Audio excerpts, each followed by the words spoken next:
এই পর্যায়ে আমরা আমাদের মাদ্রাসার নাজরা ও হেফজ বিভাগের ফলাফল ঘোষণা করছি। আমাদের মাদ্রাসায় নাজরা বিভাগে প্রথম স্থান অর্জন করেছে নারায়ণগঞ্জ চাষারা রাসেল বের ছেলে মোহাম্মদ আনাস, আশরামপুর হাশম মোল্লার নাতি। আসো, সামনে চলে আসো। আনাসকে ক্রেস্ট তুলে দিচ্ছেন আমাদের মাদ্রাসার হাফেজ সাহেব হুজুর।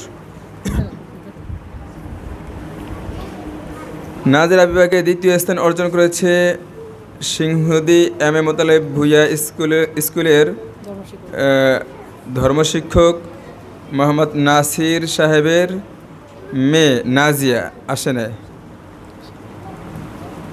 তৃতীয় স্থান অর্জন করেছে বল্লভদী পুরোপাড়া কাশেম ভাইয়ের ছেলে মোহাম্মদ ইমরান।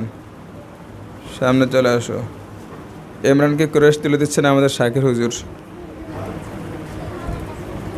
এই পর্যায়ে আমরা আমাদের মাদ্রাসার হেফজ বিভাগের ছাত্রদের ফলাফল ঘোষণা করছি। হেফজ বিভাগে প্রথম স্থান অর্জন করেছে বল্লভদী পশ্চিমপাড়ার সাজর হোসেন ফারুক ভাইয়ের ছেলে মোহাম্মদ আয়ান। সামনে চলে আসো। আয়ানকে ক্রেস্ট তুলে দিচ্ছেন আমাদের হাফেজ সাহেব হুজুর।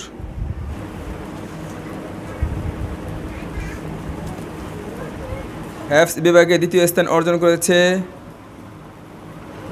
বল্লভদী পশ্চিমপাড়া মৃত আবু সিদ্দিক সাহেবের ছেলে জুলকার কবিরের ছোট ভাই মোহাম্মদ লাবিব। সামনে চলে আসো।